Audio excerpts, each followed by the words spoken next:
Assalamualaikum warahmatullahi wabarakatuh. Perkenalkan, nama saya Raflian Grawidias dari Prodi Keperawatan S1 NPM 222010115. Di sini saya akan menjelaskan tentang praktikum agen infeksius.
Yang pertama adalah kapsula.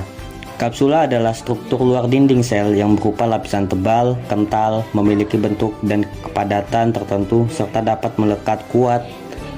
Adapun fungsi kapsula sebagai pelindung organisme yang mengekspresikannya terhadap lingkungan yang kurang menguntungkan, yaitu kekeringan dan sebagainya, dengan makanan dan pengikat antar sel dalam satu koloni.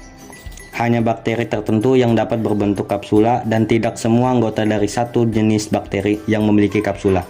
Contohnya, bakteri antraks, penyebab praktik antrakis yang terdapat pada lemak. Yang kedua, dinding sel. Dinding sel adalah matriks ekstraseluler yang menyelubungi tiap sel sebagai pelindung dan pembentuk sel. Bagian dinding sel tersusun dari selulosa di saat sel berusia muda dan mengalami penumpukan lignin saat sel mulai menua. Dinding sel hanya ditemukan pada tumbuhan. Kemudian, membran sel. Membran sel adalah fitur universal yang memiliki semua jenis sel berupa lapisan antarmuka yang disebut membran plasma, yang memisahkannya sel dengan lingkungan di luar sel. Berfungsi melindungi inti sel dan sistem berlangsungan hidup yang bekerja di dalam sitoplasma. Kemudian ada sitoplasma. Sitoplasma adalah bagian sel yang terbungkus membran sel. Sitoplasma merupakan cairan pada sel yang terbungkus membran sel. Tiap-tiap sel memiliki sitoplasma, namun struktur sitoplasma antar sel tersebut berbeda satu dengan yang lain, tergantung dari fungsi sel tersebut. Pada sitoplasma terdapat sitoskeleton, berbagai organel dan resikolif, serta sitofol yang berupa cairan tempat organel melayang-layang di dalamnya. 70% sampai 90% sitoplasma merupakan cairan yang tidak berwarna, selebihnya merupakan sitoskeleton dan berbagai organel. Kemudian ada ribosom. Ribosom sendiri adalah sebuah organel dengan ukuran yang cukup dan berstruktur padat di dalam sebuah sel. Fungsi utama dari ribosom adalah sebagai tempat terjadinya proses sintesis protein. Diameter ribosom sendiri hanyalah berkisar antara 20 mm saja, sehingga organel ini dikatakan cukup kecil. Kemudian ada plasmid.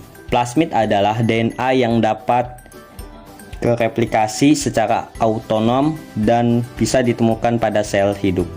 Di dalam satu sel dapat ditemukan lebih dari satu plasmid dengan ukuran yang sangat bervariasi. Namun, semua plasmid tidak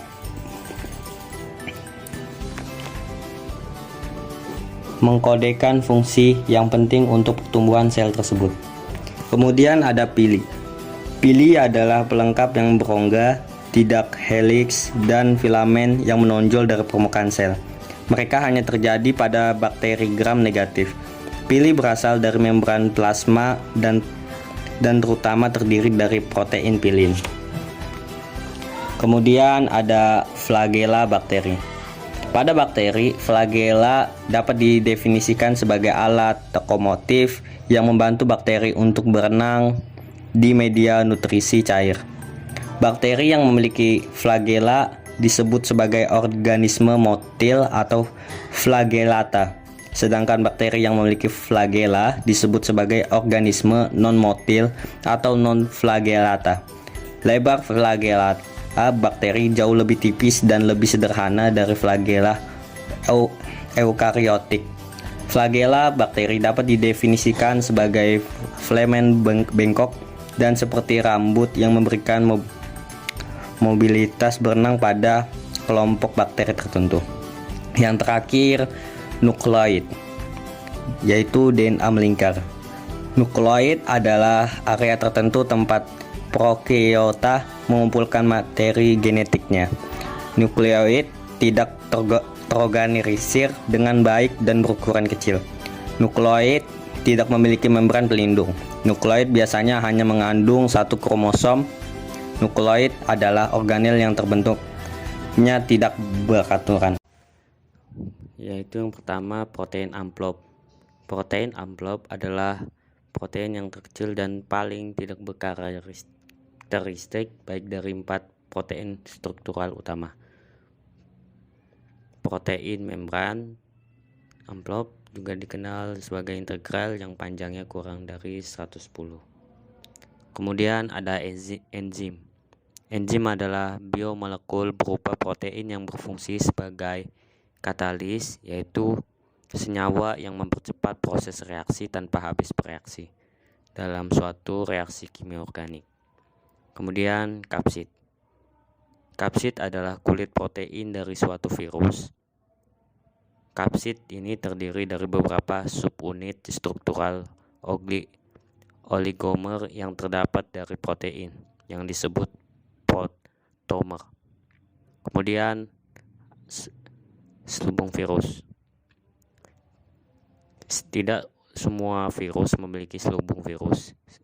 Selubung virus sebagai lapisan terluar saat tahapan daur hidupnya berada pada sel inang.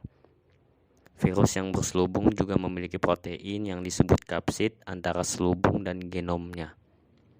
Kemudian materi genetik atau faktor hereditas adalah informasi yang dimiliki setiap sel makhluk hidup yang dapat diwariskan kepada turunnya melalui DNA atau RNA. Yang pertama ada kolumella. Kolumella adalah sumbu jaringan steril yang melewati pusat spora kasus lumut pada jamur. Ini mengacu pada bagian hifa yang bervakuola yang mengandung spora. Kemudian sporangium. Sporangium adalah tempat pembentukan spora. Sporangium bisa terdiri dari satu sel atau bisa juga merupakan multisel. Kemudian ada sporangiofor. Sporangiofor adalah hifa pada zygomata yang terdiri tegak dan berfungsi untuk mendukung sporangium. Kemudian ada stolon. Stolon adalah modifikasi batang yang tumbuh menyamping dan ruas-ruasnya tumbuh bakal tanaman baru. Kemudian ada rhizoid. Rhizoid adalah filamen kecil yang fungsinya mirip dengan akar tanaman vaskular. Fungsi rhizoid pada lumut adalah untuk menempelnya tumbuhan lumut serta membantu lumut menyerap nutrisi, mineral, dan air. Kemudian ada hifa atau benang jamur. Hifa atau benang jamur adalah struktur fungi berbentuk seperti tabung yang terbentuk dari pertumbuhan spora atau conidia. Kumpulan hifa dapat membentuk massa yang dikenal dengan miselium. Hifa dapat dengan mudah dilihat dengan mata bila telah membentuk miselium. Kemudian ada spora. Spora adalah salah satu atau beberapa sel yang terbungkus oleh lapisan pelindung. Sel ini dorman dan hanya tumbuh pada lingkungan yang memenuhi persyaratan tertentu yang khas bagi setiap spesies. Fungsi spora sebagai alat persebaran mirip dengan biji, meskipun berbeda jika ditinjau dari segi anatomi dan evolusi. Kemudian ada tabung benih. Tabung benih adalah produk hasil pertumbuhan yang dihasilkan oleh jamur berspora selama proses berkecambahan. Ya, begitu saja penjelasan dari saya, kurang lebihnya mohon maaf. Sekian, wassalamualaikum warahmatullahi wabarakatuh.